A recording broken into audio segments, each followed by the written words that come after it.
C angle and its measurement, class 11 का सबसे first chapter Maharashtra board के लिए। ठीक है, सबसे फर्स्ट चैप्टर है एंगल एंड इट्स मेजरमेंट। अब इसमें हम लोग क्या देखने वाले, सबसे पहले उससे पहले हम देखते हैं कि एंगल होता क्या है। तो एंगल क्या होता है, कैसे ड्रॉ करते हैं, ये हमने पढ़ा है। इसके पहले हमने एंगल्स ड्रॉ किए हैं, draw the angles of 40 degree, draw the angles of 30 degree, ये सब हमने ड्रॉ किए हैं।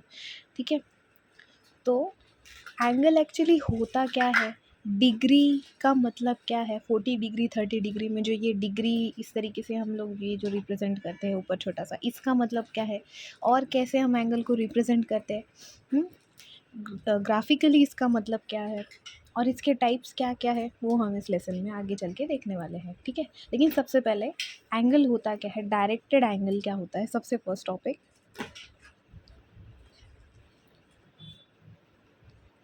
डायरेक्टेड एंगल, ये लेसन बहुत सिंपल है। ठीक है, डायरेक्टेड एंगल होता क्या है, say this is our ray from O to A, let us consider a ray O ए। ठीक है, अब अगर ये रे रोटेट होती है यहाँ से यहाँ तक, इस तरीके से अगर मैंने इस रे को ऐसे उठा के इस तरीके से रोटेट कर दिया, ठीक है, तो अब इसकी पोजीशन इस तरीके से कुछ चेंज हो जाएगी। ठीक है, तो यहाँ पे ये जो नया रोटेशन के बाद में ये जो रे का पोजीशन है, इसको सपोज नाम दे दिया हमने ओ बी। ठीक है, ये पॉइंट सेम है vertex, it is called as vertex. Okay, अगर ये सेम है, हमने सिर्फ इसको उठा के यहाँ से यहाँ तक रोटेट कर दिया, इस तरीके से रे थी, हमने उसको इस तरीके से उठा के रोटेट कर दिया, तो जो फाइनल जो रे हमको मिली उसको हमने नाम दे दिया ओ बी। अब यहाँ पे आप देखो इस तरीके से एक एंगल फॉर्म हो गया, सपोज इट इज़ थीटा। तो ये जो एंगल फॉर्म हुआ है, it is called as directed angle. ठीक है, तो डायरेक्टेड एंगल होता क्या है, इसकी डेफिनेशन क्या है। ठीक है, directed angle is a angle formed due to rotation of one ray to the another, या अगर सपोज रे ओ ए इस, ये जो स्टार्टिंग में जो ये रे है इसको हम बोल सकते हैं इनिशियल रे। ठीक है, और जो फाइनल रे है after rotation, it is called as terminal ray या टर्मिनल आर्म। रे या फिर आर्म, दो कुछ भी कह सकते हैं। ठीक है, तो उसका डेफिनेशन प्रॉपर देख लेते हैं। The ordered pair of rays OA and OB together with the rotation of the ray OA to the position of the ray OB is called as directed angle AOB। ठीक है, simple words में समझा देती हूँ, definition का मतलब क्या है, OA और OB। ठीक है, ये दोनों रेज है हमारे पास, एक इनिशियल है और एक टर्मिनल है, राइट। तो OA का रोटेशन, ये जो OA है इसका rotation to the ray terminal ray OB। ठीक है, तो इसके रोटेशन की वजह से जो एंगल यहाँ पे फॉर्म हो रहा है थीटा, उस एंगल को हम कह रहे हैं डायरेक्टेड एंगल। ठीक है, सिंपल डेफिनेशन में the angle form due to the rotation of one ray to the another ray. Okay, ये सिंपल डेफिनेशन है डायरेक्टेड एंगल की, इसमें कुछ मुश्किल नहीं है। ठीक है, होप इट्स क्लियर। अगर कोई भी डाउट है तो कमेंट सेक्शन में आप लोग पूछ सकते हो। नेक्स्ट इसके टाइप देख लेंगे हम लोग, टाइप्स क्या होता है। सबसे पहले टाइप्स के पहले हमको ये देखना है, ये एंगल फॉर्म्ड है तो मैंने एंगल को इस तरीके से लिया। ठीक है, ठीक, एंगल को इस तरीके से कंसिडर किया। अब एंगल को मैंने यहाँ से यहाँ तक ऐसे करके क्यों नहीं कंसिडर किया। ठीक है, ये दोनों रे के बीच में जो एंगल है, यहाँ पे भी एक एंगल बन रहा है। ठीक है, तो दो टाइप से फॉर्म होता है एंगल, या तो एक एंटी क्लॉकवाइज डायरेक्शन में हम कंसिडर कर सकते हैं, या तो क्लॉकवाइज। जनरली हम कौन सी डायरेक्शन में कंसिडर करते हैं, जनरली एंटी क्लॉकवाइज में ही करते हैं। ठीक है, तो अगर हम जो एंगल कंसिडर कर रहे हैं, ठीक है, अगर एंटी क्लॉकवाइज डायरेक्शन में हम लोग एंगल को कंसिडर कर रहे हैं तो हमारा एंगल होगा पॉजिटिव। ठीक है, और अगर क्लॉकवाइज डायरेक्शन में है तो हमारा एंगल होगा नेगेटिव। ये मेरे पीछे थोड़ा सा शोर हो रहा है, उसको अवॉइड करना। तो अगर एंटी क्लॉकवाइज डायरेक्शन में है तो will say angle is positive, clockwise direction में है तो एंगल इज़ नेगेटिव। ठीक है, नेक्स्ट है टाइप, नेक्स्ट हमको देखना है टाइप ऑफ डायरेक्टेड एंगल। ठीक है, अब उसमें सबसे पहला है ज़ीरो एंगल। अब ज़ीरो एंगल नाम देख कर ही हम लोग समझ सकते हैं कि ज़ीरो एंगल मतलब उसका डेफिनेशन क्या होगा, ठीक है।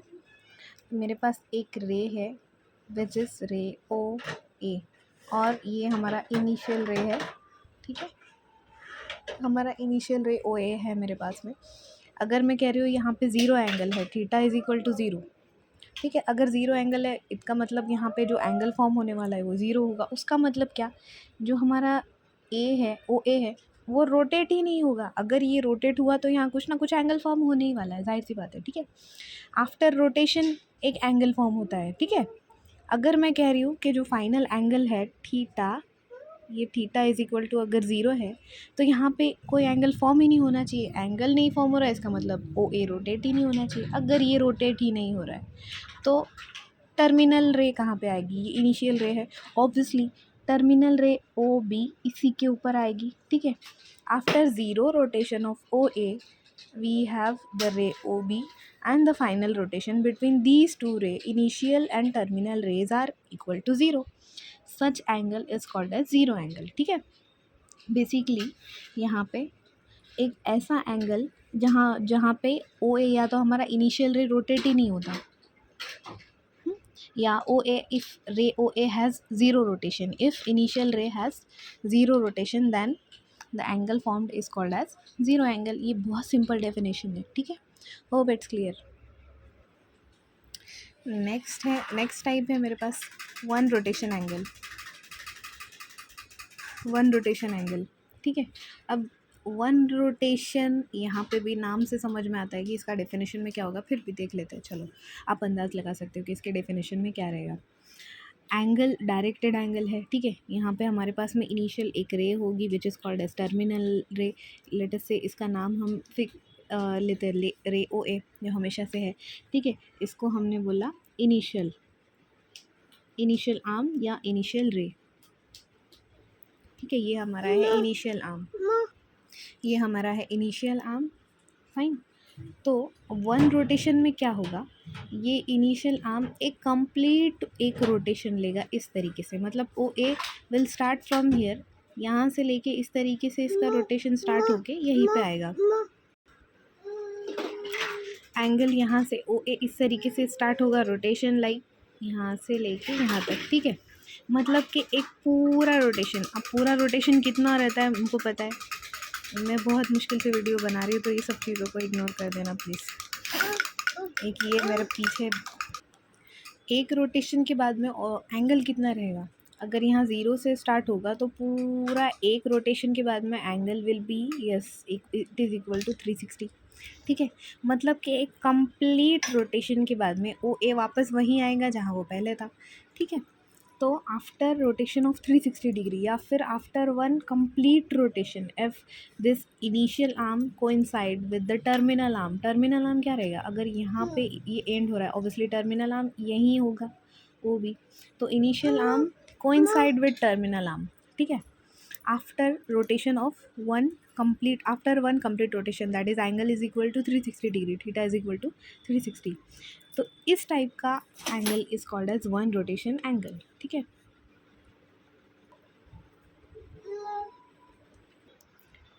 नेक्स्ट है हमारे पास में स्ट्रेट एंगल, ठीक है। अब स्ट्रेट एंगल क्या रहेगा, स्ट्रेट, ठीक है, सीधा सीधा, स्ट्रेट मतलब कि सीधा, जाहिर सी बात है। तो इस तरीके से ही इसकी डेफिनेशन कुछ रहेगी, एंगल भी इसी तरीके से कुछ रहेगा, देखते हैं क्या आता है। तो हमारे पास हमेशा की तरह एक रे है O A which is called as initial ray और इनिशियल आर्म, रे या आर्म जो बोलना है बोलो, ठीक है। रे ओ ए है हमारे पास में, ठीक है। अगर ये रे पूरी इस तरीके से कुछ रोटेट होती है कैसे भी, ठीक है, लेकिन कुछ इस तरीके से रोटेट हो रही है कि जो हमारा टर्मिनल आर्म है, ठीक है, ओ बी, ओ एंड यहाँ पे कहीं तो ओ बी, ये इसके एकदम अपोजिट है, ठीक है। तो फाइनल जो एंगल रहेगा वो इस तरीके से एकदम स्ट्रेट दोनों रे आमने सामने रहेगी। ये हमारा इनिशियल आर्म है, ये हमारा रहेगा टर्मिनल आर्म। एंगल जहाँ पे जो बन रहा है वो बन रहा है 180, ठीक है। तो इस तरीके से रोटेशन हुआ कि फाइनल जो हमारा रे ओ बी है ये ओ ए के एकदम अपोजिट है, ठीक है। Such angle is called as straight angle, ठीक है। After the rotation if initial ray O A and the terminal ray O B are in opposite directions, okay, they are in opposite directions. तो जो angle हमारा बन रहा है वो होगा स्ट्रेट एंगल। ठीक है, अब एंगल ऐसे मेज़र करो, ऐसे मेज़र करो, ठीक है, बट फाइनली अगर मेरा ये इस तरीके से है कि टोटली अपोजिट है, तो मेरा जो फाइनल एंगल रहेगा that is called as straight angle.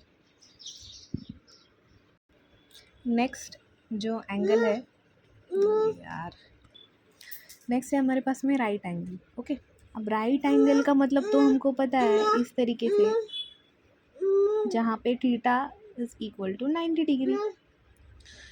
तो बच्चों बॉल से खेलो, बॉल से खेलो, बॉल से।